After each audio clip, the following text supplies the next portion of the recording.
Hello friends, பாருங்கள், chicken எடுத்துருக்கேன் நான் ஒரு 1/2 கிலோ அளவுக்கு. இதை வச்சு சூப்பராக இன்றைக்கி ஒரு சிக்கன் 65 ரெடி பண்ணலாம். சிக்கன் 65 ரெடி பண்ணுறதுக்கு நம்ம எப்பவுமே எலும்புகள் இல்லாமல் தான் அந்த கறி எடுப்போம். ஆனால் இன்றைக்கி எலும்புகளோடு நான் சேர்த்துருக்கேன். இந்த மாதிரி எலும்புகளோடு கொஞ்சம் சேர்த்து செய்யுங்க, அப்போ தான் சாப்பிட்றதுக்கு சூப்பராக இருக்கும். இதை ஒரு 2-3 தடவை நல்லா தண்ணியில் கழுவிட்டு மஞ்சத்தூள் போட்டு கழுவிருக்கேன், அதனால தான் இந்த கலரில் இருக்குது. இதோட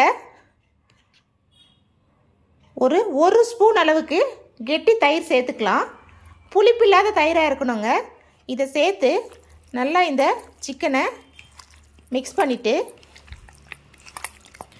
இந்த தயிர் ஏன் சேர்க்குறோன்னா அந்த 65 ரெடி பண்ணுறப்போ நல்லா சாஃப்டாக இருக்கும் சாப்பிட்றதுக்கு.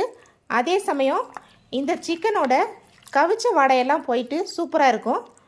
இது அப்படியே ஒரு 10 நிமிஷம் ஊறட்டும். பாருங்கள், தயிர் சேர்த்து 10 நிமிஷம் ஊறிடுச்சு. இப்போது இதோட ஒரு 3/4 ஸ்பூன் அளவுக்கு இஞ்சி பூண்டு பேஸ்ட்டு சேர்த்துக்கலாம். இதோடவே ஒரு 20 கிராம் அளவுக்கு சிக்கன் 65 மசாலா கடையில் வாங்கினது தாங்க, இதை சேர்த்துக்கலாம். சேர்த்துட்டு அப்படியே இதை மிக்ஸ் பண்ணிக்கலாம். இதிலே உப்பு சேர்த்துருக்கோம், அதனால் நீங்கள் உப்பெல்லாம் சேர்க்க தேவையில்லை.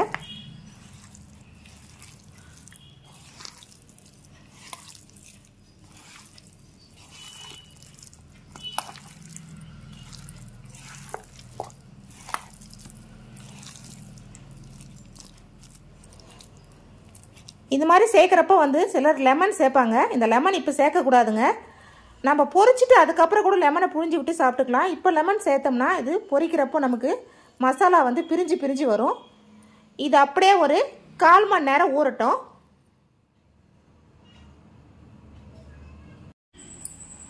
பாருங்கள், சிக்கன் நல்லா 1/4 மணி நேரம் ஊறிடுச்சு. இதோட கார்ன்ஃப்ளவர் சொல்லக்கூடிய சோள மாவு இது ஒரு 3 ஸ்பூன் சேர்த்துக்கலாம். கரெக்டாக பொரிக்க போகிறதுக்கு முன்னாடி தாங்க இந்த சோள மாவு சேர்க்கணும், முன்னாடியே சேர்த்து வச்சிடக்கூடாது.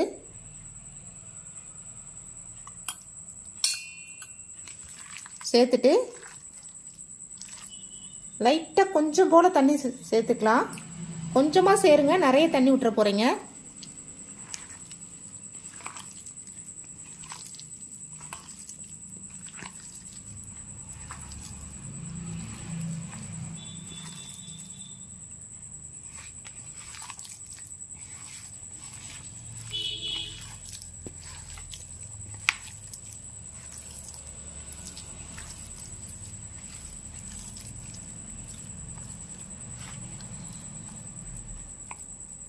அவ்வளோதான் ஃப்ரெண்ட்ஸ், பொரிக்கிறதுக்கு ரெடி ஆயிடுச்சு.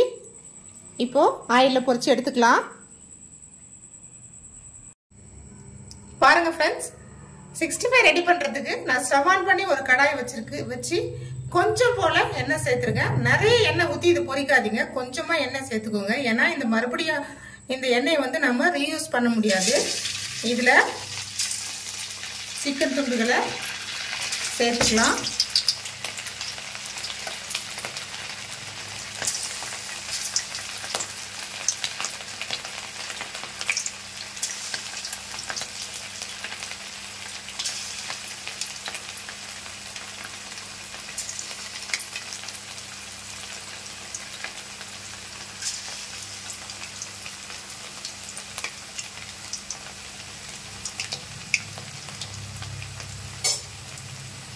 ஃப்ளேமை குறைச்சி வச்சுட்டு இதை அப்படியே ஒரு 5லிருந்து 7 நிமிஷம் வேக வைக்கலாம். இடையில திருப்பி விடலாம். பாருங்க ஃப்ரெண்ட்ஸ், சூப்பராக நல்லா குக் ஆயிடுச்சு. நான் இடையிடையே லைட்டாக திருப்பி விட்டுக்கிட்டே இருந்தேன். இந்த மாதிரி பொரிக்கிறப்பவே நம்ம கொஞ்சம் போல் கருவேப்பிலை கூட சேர்த்து பொரிச்சிக்கலாம்.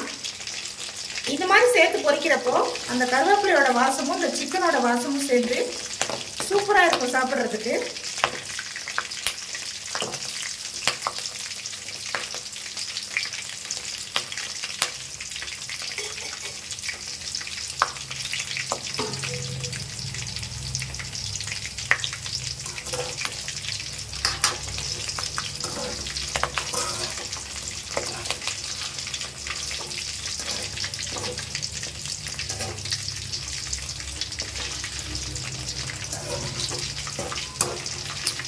பாருங்க ஃப்ரெண்ட்ஸ், ரெடி ஆயிடுச்சு.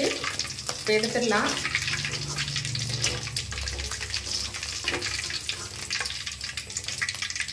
பாருங்க சூப்பரா ரெடி ஆயிடுச்சு. எண்ணெயை பாருங்க, கொஞ்சம் கூட இந்த மசாலா உதிரவே இல்லை. பாருங்க, நான் சொன்ன அந்த ஸ்டெப்ஸை மட்டும் நீங்க ஃபாலோ பண்ணி பாருங்க. கொஞ்சம் கூட மசாலா உதிராம சூப்பரா இருக்கும். எப்படி சூப்பரா இருக்கு பாருங்க. இதே மாதிரி மீதம் இருக்கிற பீசஸையும் நான் வந்து பொரிச்சிட்டு உங்களுக்கு சர்வ் பண்ணிட்டு காமிக்கிறேன். பாருங்க ஃப்ரெண்ட்ஸ், சூப்பரா சுட சுட கமகமான வாசத்தோட நம்ம சிக்கன் 65 ரெடி ஆயிடுச்சு. நான் சொன்ன அதே ஸ்டெப்ஸை ஃபாலோ பண்ணி நீங்கள் ஒரு தடவை செஞ்சு பாருங்கள். சூப்பராக கொஞ்சம் கூட மசாலா உதிராமல் நல்ல டேஸ்ட்டாக வரும் இந்த ரெசிபி. இந்த ரெசிபி உங்களுக்கு பிடிச்சிருந்தா லைக் பண்ணுங்கள், ஷேர் பண்ணுங்கள். அப்படியே மறக்காமல் நம்ம சேனலை சப்ஸ்கிரைப் பண்ணிடுங்க. Thank you friends.